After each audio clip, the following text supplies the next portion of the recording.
Hi everyone, welcome to Caking at Midnight. Tonight I want to show you really quick how to make a cute Valentine's pizza heart. So let's roll that intro.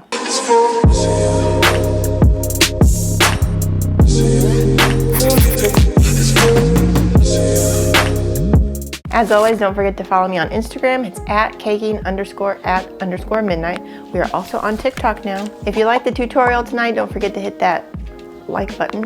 Also hit the subscribe button and hit the bell for notifications for more videos like this one.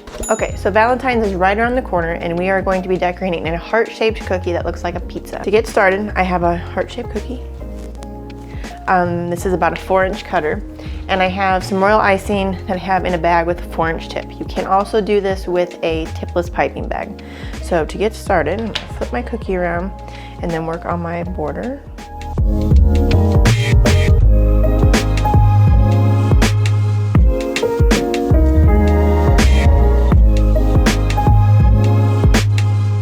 And for the pizza, on this part, we're just gonna do the crust. So I'm gonna go right back around here, make another edge for that crust, and then go ahead with this fill icing and fill this in.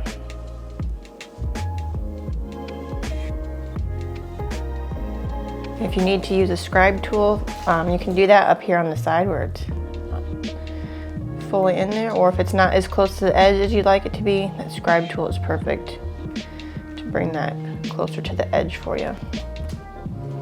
Now that we have that, we need to wait at least 30 minutes to an hour before we add the sauce or the red icing on that heart. So let's let that dry for a little bit and we'll come back and fill it in. So now that that crust has set, we can take our red and fill in for the pizza.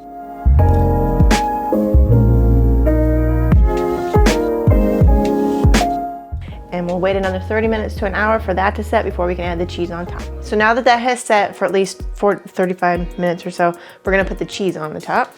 So this one you can be a little creative with, I guess.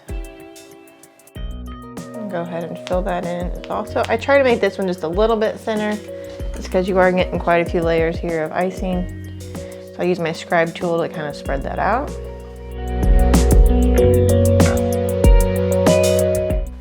You're all set. Now, let that set again for another 30 minutes to half an hour, or 30 minutes to an hour, and then you can add your toppings and then you'll be all done. So we'll be back as soon as that's dry and then we'll do the next step. Okay, so our crust is dry, our sauce is dry, and our cheese is dry. So now it's time to add the toppings.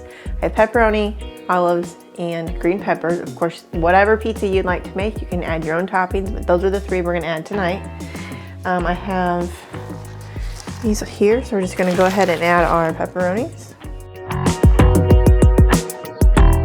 Black olive, and last but not least are green peppers, and these are easy to do, but always think of like a number 3, kind of the way they curl around when you do them. And we're all set. Now you can take an airbrush to the crust on these and make them like a little more crispy, oven toasted on the outside, but I have a few extras and these are what they look like when they're all done. As you can see them on the screen, how cute they are. Okay, so here's our finished pizzas. Really cute. Like I said, you can decorate them any way you'd like with whatever toppings. These are just the 3 that I had. And I also purchased these cute little pizza boxes from Miss Cookie Packaging. I bought these by myself. These are not sponsored. They were really cute. So then once you're done decorating your pizza, you can stick those in there. Cute pizza. And you're all set and ready to give your Valentine a cute pizza cookie for Valentine's Day. I hope you enjoyed the video this evening. If you have any questions or comments, leave them down below. I will link the things that I used this evening down there as well. This is Allison, and happy caking.